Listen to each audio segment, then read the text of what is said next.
கண்ணபிரான் கதையமுதம் நிகழ்ச்சியில் கண்ணபிரானுடைய வெவ்வேறு அவதாரங்களை நாம் அனுபவித்துக் கொண்டு வருகிறோம். கடந்த நாள் சந்திக்கும் போது சில அவதாரங்களை பார்த்துள்ளோம். அதில் கடைசியாக நரநாரண அவதாரத்தை பற்றி தெரிவித்தேன். இனி தற்போது நாம் பார்க்க வேண்டியது 7வது அவதாரம், துருவனுடைய அவதாரம். சிறு குழந்தை, 5 வயது குழந்தையாக இருப்பினும் 5 மாசம் தவம் புரிந்து பகவானை நேரே தரிசிக்கக்கூடிய பாக்கியத்தை பெற்றவன். அவனுடைய சரித்திரத்தை கேட்போம். வித்தஹ சபத்யுதித பத்ரபிரந்தி ராஜ்ஞா பாலோபி சன்னுபகதஸ்தபசே வனானி தஸ்மா அதாத் த்ருவகதிம் கிருணதே பிரசன்னஹ திவ்யாஸ்துவந்தி முனையோ யதுபர்யதஸ்தாத். சிறுவன் தன்னுடைய மாற்றாந்தாய் கோவித்து கொண்டதற்காக, தந்தை மடியிலே ஏறக்கூடாதென்னு தடுத்ததற்காக காட்டுக்கு சென்று தவம் புரிந்தான். பட்டினி கிடந்து தவம் புரிந்து பகவானை 5வது மாதத்திலேயே தரிசித்து விட்டான். பகவான் அவன் முன்னே தோன்றினார்.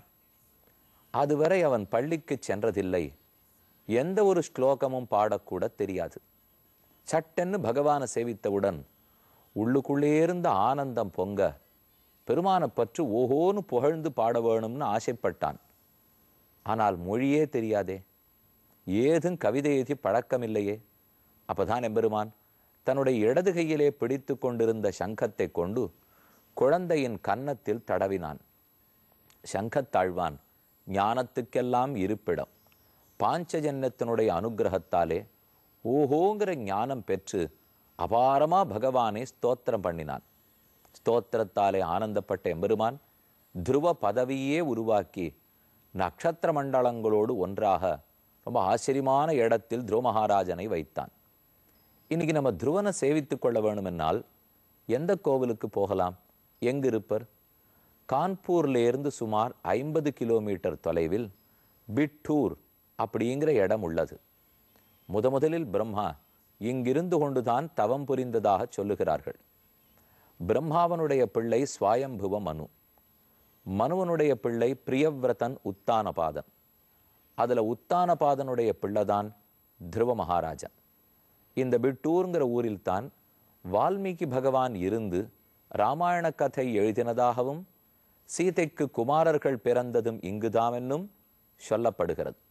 அதே இடத்துல தான் துருவ மகாராஜனுடைய இடம். துருவனை பத்தின சரித்திரம் கிருதயுகத்தில் நடந்தது. ஆனால் ராமன் வால்மீகி பகவான் சரித்திரம் திரேதாயுகத்தில் நடந்தது. இந்த இரண்டையுமே தன்னுள் அடக்கி கொண்டிருப்பது பிட்டூர், கங்கை கரையோரம் இருக்கக்கூடிய ஊர். இனி அடுத்த அவதாரத்துக்கு செல்வோம். பிருத்துவினுடைய அவதாரம். யத்வேன உத்பதகதம் த்விஜவாக்கிய வஜ்ர விப்ளஷ்ட பௌருஷபகம் நிறையே பதந்தம் திராத்வார்த்திதோ ஜகதி புத்திரபதஞ்சலேபே துக்தா வசூனி வசுதா சகலானி ஏன. வேனன்னு ஒரு மகாராஜா இருந்தார்.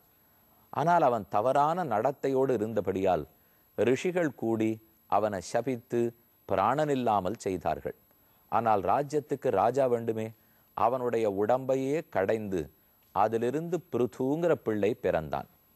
அவனுக்கு அந்த பிருத்துங்கிற பேருக்கும் நாம வழக்கமா பிருத்திவி பிருத்திவி அப்படின்னு பூமாதேவியை சொல்லுகிறோம் இல்லையோ, அதற்கும் ஒரு நெருங்கின தொடர்பு. இவனுடைய தந்தை வேணன் சரிவர ஆட்சி புரியாதபடியால் பூமாதேவிக்கு கோபம் ஏற்பட்டு அவள் அனைத்து செல்வங்களையும் மறைத்து விட்டாள். பூமி கொடுத்தால்தான் கோதுமை, பூமி கொடுத்தால்தான் மூலிகைகள், பூமி கொடுத்தால்தான் அரிசி. எந்த செல்வமா இருந்தாலும் அவள் தானே கொடுக்க வேண்டும். அவளுக்கு கோபம் வந்து மக்களுக்கு இதை ஏன் கொடுக்கணும்? ராஜாவோ கொடுங்கோல் ஆட்சி புரிகிறார் என்ன பூமாதேவி கொடுக்காமல் இருந்தாள். தற்போது ஆட்சி மாறித்து பிள்ளை பட்டமேற்று கொண்டான், அதாவது பிருது மகாராஜன். அப்போது பூமியினிடத்தில் கோபமாக, என் மக்களுக்கு வேண்டிய ஏதையும் நீ கொடுக்காமல் இருக்கிறாய், கொடுன்னு கேட்டான். உடனே பூமாதேவி ஒரு பசுவின் வடிவத்தை எடுத்துக்கொண்டு இவனையே இடையனாக வைத்து செல்வத்தனையும் பால் போல கறந்து எடுத்துக்கொள்ள சொன்னாள். ஆக பிருத்து மகாராஜனாலே கறக்கப்பட்டவள் பிருத்திவி என்று பூமாதேவிக்கு பேர் ஏற்பட்டது. அது அவனுடைய சரித்திரம். இனி அடுத்தது ஆக்னீதருடைய பிள்ளை நாபி. நாபியினுடைய பிள்ளை ரிஷபதேவர். பகவானே ரிஷபதேவனாக திருவவதாரம் பண்ணுகிறார். அதாவது பிரம்மாவுக்கு ஸ்வயம்புவமனு பிள்ளைன்னு சொன்னேன். அவருக்கு பிரியவ்ரதன் உத்தானபாதன்னு 2 பிள்ளைகள்னு பார்த்தோம். அதுல உத்தானபாதனுக்கு பிறந்தவர் துருவ மகாராஜா. பிரியவ்ரதனுடைய வம்சம்தான் நாபிதேவர். பிரியவ்ரதன், ஆக்னீத்ரன், நாபி, ரிஷபதேவர். ரிஷபராக பகவானே அவதரிக்கிறார். நாபேஹே அசாவ் ரிஷப ஆச சுதேர் விசூனுர்ஜோவை சச்சார சமதிருக் ஜட யோகச்சர்யாம் யத் பாரஹம்ஸ்யம் ரிஷய பதமாமனந்தி ஸ்வஸ்தா பிரசாந்த கரண பரிமுக்த சங்கா. பாரமஹம்சத்தை இவர் உலகத்துக்கு உபதேசித்தார். பரமஹம்சர்கள்னு சந்நியாசிகளுக்கு பேர் சொல்லுவார்கள். அவளுக்கெல்லாம் பரமஹம்ச பரிவ்ராஜகாச்சாரியர்கள், ஸ்ரீமத் பரமஹம்சேத்தியாதின்னு எழுதுறது வழக்கம். சந்நியாசி தர்மத்தை ரிஷபதேவர் உலகுக்கு நன்கு உரைத்தார். நாம் சந்நியாசிகள்னு சொன்னால் காஷாய வேஷ்டி கட்டி கொண்டிருப்பவர்கள் மட்டும் ஆகிவிடுவதில்லை. மனத்தாலே ஆசாபாசங்களை துறந்தவர்கள், நாம் செய்கிறோங்கிற புத்தியையே விட்டவர்கள், என்னுடையதுங்கிற எண்ணத்தை துறந்தவர்கள். இது மோட்சத்துக்கு சிறந்த வழிகாட்டும் என்று ரிஷபதேவர் உலகத்துக்கு உபதேசித்தார். ஆக பாரஹம்சத்தை உபதேசிக்கவே பகவானுடைய அவதாரம். இனி அடுத்த அவதாரம் பார்ப்போம். பரிமுகத்தான் 10வது அவதாரம். பகவானே ஹயக்ரீவராக திருவவதாரம் பண்ணுகிறார். பிரம்மாவிடத்தில் இருந்த வேதங்கள் எல்லாம் தொலைந்து போயின. மது கைட்டபர்கள்ங்கிற அசுரர்கள், அவர்களை அழிப்பதற்காகவே குதிரமுகத்தோட பெருமாள் திருவவதாரம் பண்ணுகிறார். ரொம்ப ஆச்சரியமான ஸ்லோகம். சத்ரே மமாச பகவான் ஹயசீரஷாதோ சாட்சாத் ச யஜ்ஞபுருஷஸ்தபனீய வர்ணः சந்தோமயः மகமயः அகில தேவதாத்மா வாச்சோ வாச்சோ புபூவு ருஷதீஹி ஷசதோஸ்ய நஸ்தः. குதிரை வேகமாக ஓடுகிறது. குதிரைனாலே வேகம், சக்தி, ஒரு பார்க்கறதுக்கே ஒரு அழகு, பெருமை, காம்பீரியம், இது இத்தனையும் தோற்றுகிறது இல்லையோ.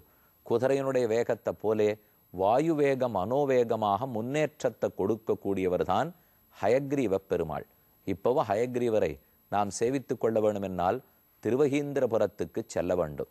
தேவநாத பெருமாள் பக்கத்தில் நீண்ட மலை, மலைக்கு மேலே ஹயக்ரீவ பெருமாள் சேவை சாதிக்கிறார்.